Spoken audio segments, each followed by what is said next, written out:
Isabella Martinez, that's my name.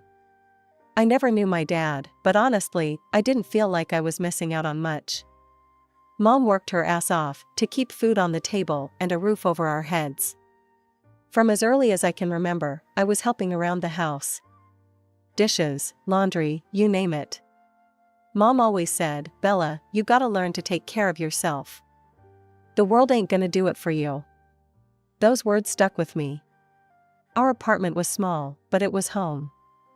The sound of Mom's ancient sewing machine was the soundtrack to my childhood. She'd stay up late, mending clothes for extra cash. I'd often fall asleep to its rhythmic hum. What did I like? Computers. It started when our school got a bunch of donated PCs.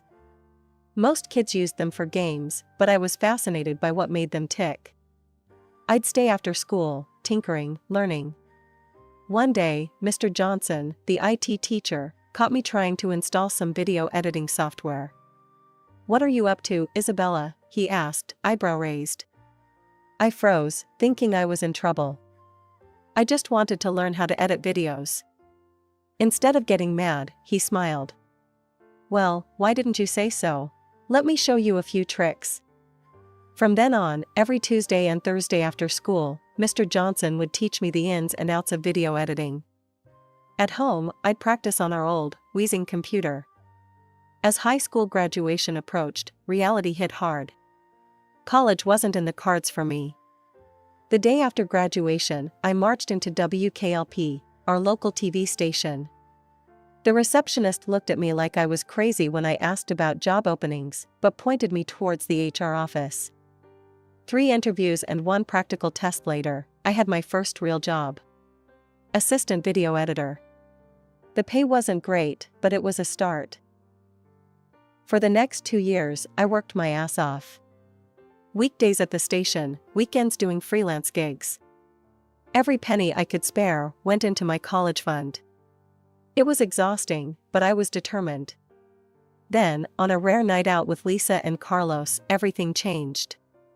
We were at this house party, some friend of a friend thing. That's where I met him, Ryan Thompson. He wasn't what you'd call classically handsome. Kinda nerdy, with thick-rimmed glasses and a slightly crooked smile. But when he started talking about his work in software development, his whole face lit up. I was intrigued. As the party wound down, Ryan asked for my number. I hesitated for a second, then thought, what the hell, and gave it to him. The next few months were like a whirlwind. Ryan and I started dating, and it was nice. Different from what I expected, but in a good way. One night, as we were walking home from a movie, Ryan proposed to me, and I agreed. The wedding was small but beautiful. My mom cried happy tears, and Ryan's parents, Linda and Robert, well, they surprised me. I'd been nervous about meeting them, given the whole wealthy family thing.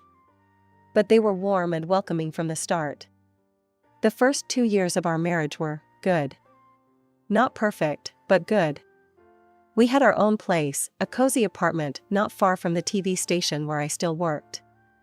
Ryan had his job at some big tech firm, and things were comfortable. We traveled a bit, mostly weekend trips around the country. It was more than I'd ever done growing up, and I loved every minute of it. Seeing new places, trying new foods, it was like a whole new world had opened up to me. But then, things started to change.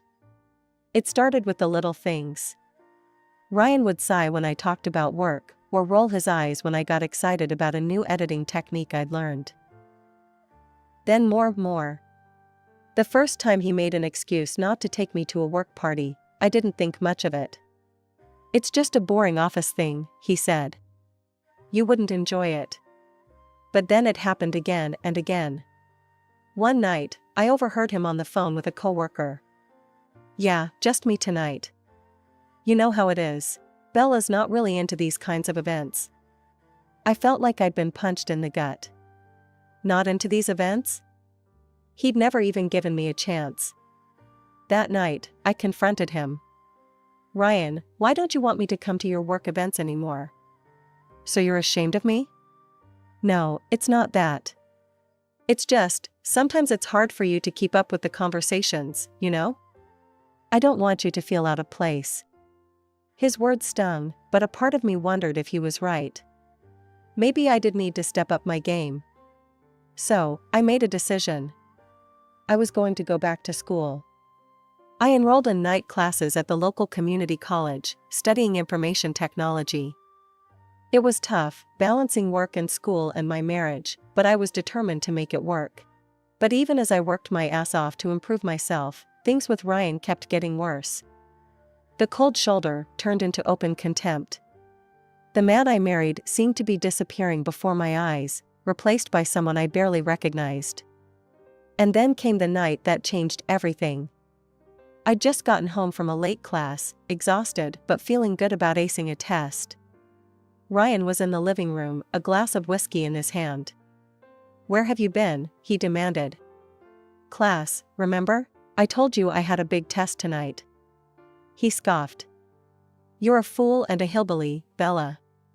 And no amount of schooling is going to change that." I felt like I'd been slapped. But before I could respond, I heard a gasp from the doorway.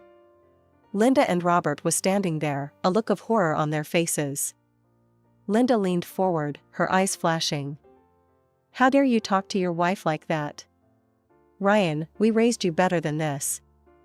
"You don't understand," Ryan said, his voice rising. "Do you know how embarrassing it is to have a wife who can't even keep up with basic conversations at work events?" I flinched, but Robert's next words shocked us all into silence. "Embarrassing?" he thundered. "Let me tell you about embarrassing, boy. Your grandfather, my father, didn't have a lick of formal education. He was born in the poorest part of town, worked his fingers to the bone to give me a better life. So don't you dare sit there and act like you're some kind of aristocrat." I felt a rush of warmth towards my in-laws, but Ryan's next words froze it in its tracks. "I'll behave how I see fit," he spat. "This is my life, my marriage." After his parents left, Ryan started going away more often. "Weekend trips with friends," he'd say, not even bothering to invite me anymore. I threw myself into work and school, taking on extra weekend gigs to fill the lonely hours. Then, my mom got sick. Cancer, the doctors said. It was aggressive, and within months, she was gone. I felt lost, adrift without my anchor. Ryan was barely there, offering awkward pats on the back instead of the comfort I craved. In my grief, I found myself turning to Linda more and more. She'd call to check on me, invite me over for tea, just sit and talk with me for hours. It was the motherly comfort I desperately needed. But this only seemed to infuriate Ryan more. One night, after I'd spent the afternoon at his parents' house, he exploded. "Why are you always over there?" he yelled. "Are you trying to turn my parents against me?" I was stunned. "What? No, Ryan. I needed someone to talk to." I went to bed that night with tears in my eyes, wondering how things had gone so wrong. A few weeks later, I started feeling off. Exhausted all the time, nauseous in the mornings. At first, I chalked it up to stress and grief. But as the symptoms persisted, a different possibility started to form in my mind. I bought a pregnancy test on my way home from work one day, my heart pounding as I waited for the results. When those two lines appeared, I felt a mix of joy and terror. A baby. We were having a baby. That night, I waited nervously for Ryan to come home. When he finally walked through the door, I took a deep breath. "Ryan, we need to talk. I'm pregnant." The look on his face wasn't joy, or even surprise. It was pure fury.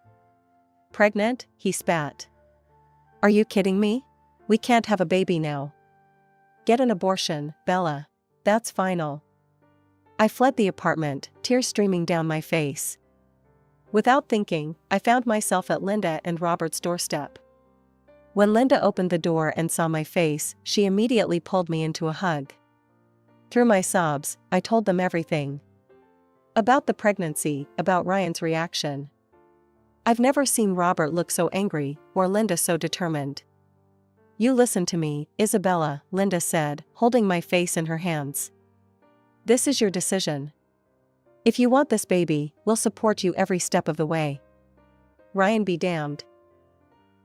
The next few months were a blur of doctor's appointments, work, and growing tension at home. Ryan barely spoke to me, spending most of his time out with friends. I focused on my job, squirreling away every extra penny I could for the baby. One afternoon, I had a doctor's appointment to get some routine tests done. I'd taken half a day off work and was looking forward to a quiet evening at home afterward. As I pulled into our apartment complex, I noticed Ryan's car in the parking lot. Strange, he was usually at work at this hour. I climbed the stairs to our apartment, fumbling with my keys. As I opened the door, I heard Ryan's voice. I'll be there in a minute, babe. Just grabbing my overnight bag. My heart started racing. I stepped inside, and there was Ryan, packing a suitcase. Who were you talking to? Where are you going? Before he could answer, I heard a car horn honk outside. Ryan cursed under his breath and grabbed his bag. I don't have time for this. We'll talk when I get back. I followed him down to the parking lot, demanding answers. And that's when I saw her. Sitting in the passenger seat of Ryan's car was a woman. She was beautiful, with long blonde hair and perfect makeup. And she was very, very pregnant. As I stood there, frozen in shock, she got out of the car. She walked towards me with a smug smile on her face. So, you must be Isabella, she said, her voice dripping with fake sweetness. I'm Melissa, Ryan's girlfriend. I turned to Ryan, who couldn't even meet my eyes. Is this true? I asked, my voice barely above a whisper. He nodded, still not looking at me. I felt a surge of anger and disgust. Aren't you ashamed? I asked Melissa, my voice shaking. He's married. We're having a baby too. Melissa's smile turned cold. Ashamed? No, honey, I had to fight for my happiness, and you've already lost this battle. It's not my fault you couldn't keep your man satisfied. I turned to Ryan, fury replacing my shock. How could you do this? To me, to our baby? He finally looked at me, his face a mask of indifference. Come on, Bella, we both know this marriage was a mistake. I never loved you. You were convenient. A good housekeeper, someone to keep the bed warm. But Melissa, she's my soulmate. She's smart, educated. She fits into my world.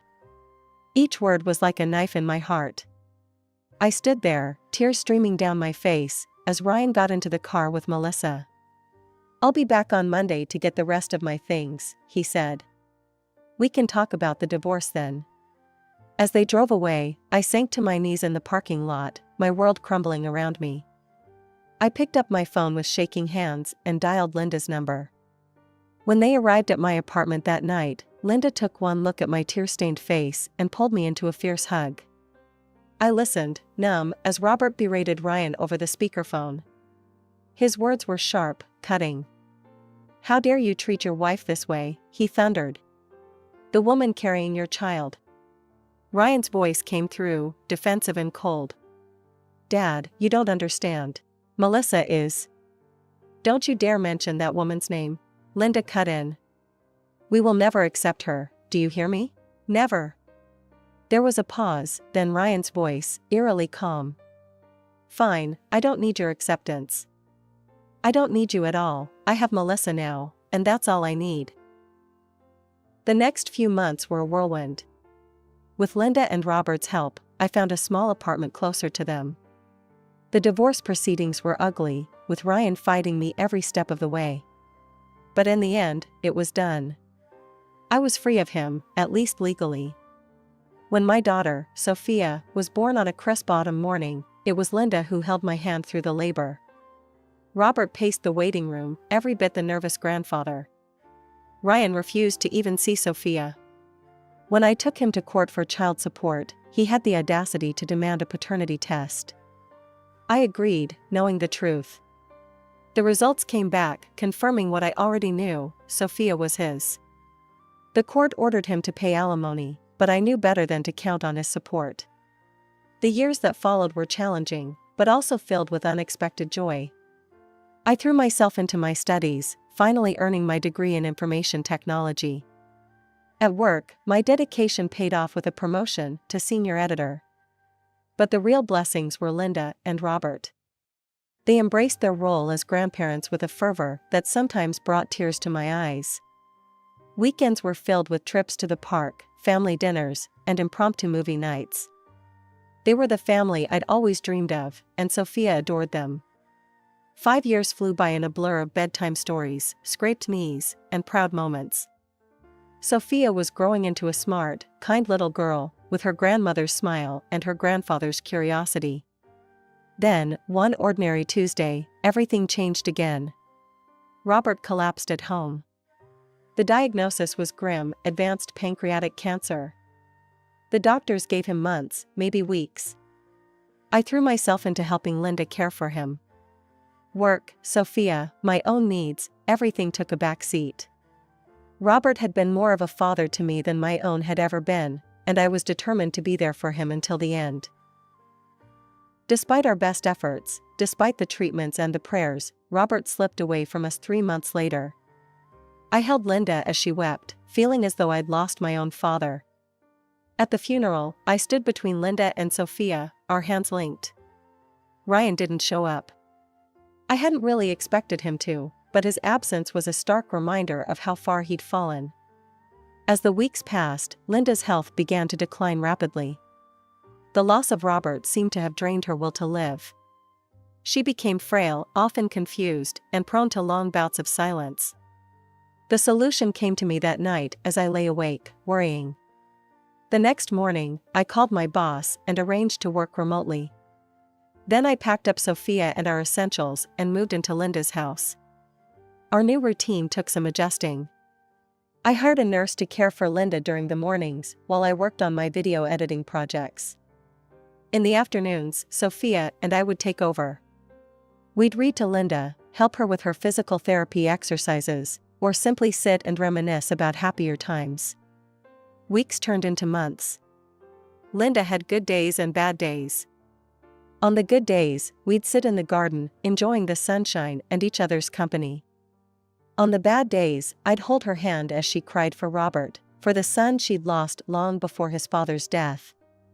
One sunny afternoon, Sophia and I returned from a walk to find a man in a crisp business suit leaving the house. My heart raced, fearing the worst. "Linda?" I called out as we entered. "Is everything okay?" She was sitting in her favorite armchair, looking tired but composed. "Everything's fine, dear. That was just Mr. Harrison, my lawyer. I needed to discuss some legal matters with him." I nodded, not pressing for details. If Linda wanted to share, she would. "All right, how about some tea?" 3 weeks later, Linda passed away in her sleep. With shaking hands, I dialed Ryan's number. When he answered, I struggled to keep my voice steady. "Ryan, it's Isabella. Your mother passed away this morning." There was a long pause, then Ryan's voice, cold and detached. "Well, I can't say I'm surprised or particularly upset. That woman made her choices. Look, I'm not coming to the funeral. Just let me know when the will reading is scheduled." On the day of the funeral, the church was packed. Linda had touched so many lives, and it showed. As I stood at the pulpit to deliver the eulogy, with Sophia holding my hand, I looked out at the sea of faces. Friends, neighbors, colleagues, all there to say goodbye to a woman who had loved so fiercely and been loved in return. Ryan's absence was a palpable void, a reminder of the tragedy that had torn this family apart. But as I began to speak, sharing memories of Linda's kindness, her strength, her unwavering love, I realized something profound. Family isn't always about blood. Sometimes, it's about choice. And Linda had chosen to love me, to love Sophia, even when her own son had turned his back on us all.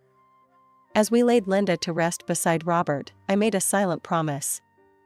I would honor her memory by living with the same love and grace she had shown me. And I would make sure Sophia grew up knowing the incredible grandparents she had been blessed with, even if their time together had been all too brief. A few days after we laid Linda to rest, I received a call from Mr. Harrison, Linda's lawyer. "Mrs. Thompson, it's time to read the will. Can you come to my office tomorrow at 10 a.m.? I've already contacted Mr. Thompson. He'll be there." The next morning, I arrived at the law office, my stomach in knots. I took a deep breath and walked in. Ryan was there with Melissa, both dressed expensively and wearing matching scowls. Melissa's eyes raked over me, her lip curling in disdain. "Let's begin," Mr. Harrison said, opening a folder. As he read, I watched Ryan's face. At first, he looked bored, then confused, and finally, as realization dawned, furious. "This can't be right," he interrupted. "Read it again." Mr. Harrison sighed. "Mr. Thompson, it's quite clear. Your mother has left all her property, including the house, to Isabella Thompson and her daughter, Sophia." Ryan rounded on me. "You," he snarled. "You manipulated my mother, you gold-digging scum. Well, enjoy it while you can. I'm kicking you out of that house today." As they stormed out, Melissa paused at the door. "You might have won this round," she hissed, "but trust me, we're not done." I sat there, shell-shocked, as Mr. Harrison explained the details of the will. It wasn't just the house. Linda had left everything to Sophia and me, her savings, her investments, everything. "She wanted to ensure you and Sophia would be taken care of," Mr. Harrison said gently. "Linda loved you both very much." Tears welled up in my eyes. Even after she was gone, Linda was still looking out for us. But Ryan was true to his word. The harassment started that very night, incessant phone calls, threats, promises to destroy me. I changed my number, but it didn't stop. Then came the intimidation. Men would approach us on the street, making vague threats about paying what we owed. Sophia was terrified, clinging to me whenever we left the house. One day, as a man was making his usual threats, I discreetly hit record on my phone. As soon as he left, I went straight to the police station. The investigation moved quickly. With my recording and testimony, along with statements from neighbors who had witnessed the harassment, the police built a solid case against Ryan. When confronted with the evidence, Ryan's hired thugs quickly turned on him, confirming he had paid them to scare us. I'll never forget the look on Ryan's face when the officer slapped the handcuffs on him. In the end, I was granted a restraining order against Ryan. He wasn't allowed within 500 feet of Sophia or me, or to contact us in any way. That night, as I tucked Sophia into bed, I looked around the room that had once been Linda's sewing room. Now it was filled with stuffed animals and children's books, a testament to the new life we were building. "Grandma and Grandpa are watching over us," Sophia mumbled sleepily, clutching the teddy bear Robert had given her on her 3rd birthday. "Yes, they are," I whispered, kissing her forehead. "And they'd be so proud of you, my brave girl." Life had finally settled into a peaceful rhythm. Sophia was thriving in school, and I had recently been promoted to deputy director at the TV station. Linda and Robert's legacy had given us security, but I was determined to build our own success. One sunny afternoon, as I left work, a familiar figure stepped out from behind a parked car. Melissa, Ryan's wife, looked nothing like the polished woman I remembered. Her hair was disheveled, her eyes red-rimmed. "Isabella, please," she said, her voice breaking. "I need your help." I tensed, ready for another confrontation, but her next words caught me off guard. "Our son is sick. He needs surgery. Please, we need money. Just half of the inheritance." "You don't need it all, do you?" Something felt off. "What's wrong with him?" I asked cautiously. Melissa's eyes darted around. It's his heart. No, his kidneys. The doctors say." As she fumbled through her explanation, I remembered our first encounter, her smug smile as she declared victory in our battle. A cold clarity washed over me. "You know, Melissa," I said calmly, "someone once told me that I had to fight for my happiness. And it looks like you've already lost this battle." Her face transformed, the mask of desperation replaced by fury. You scum, she spat. You owe us that money. It should have been ours. I stood my ground. I don't owe you anything. Now leave, or I'm calling the police. As I walked away, her curses fading behind me, I felt a sense of closure. The last tie to my old life had been severed. That night, I made a decision. It was time for a fresh start. I sold Linda's house and bought a new one in a different neighborhood. Somewhere Ryan and Melissa wouldn't find us. Now, as I sit in our new living room, watching Sophia do her homework, I'm filled with gratitude. Gratitude for Linda and Robert, who loved us unconditionally. Gratitude for the strength I found within myself.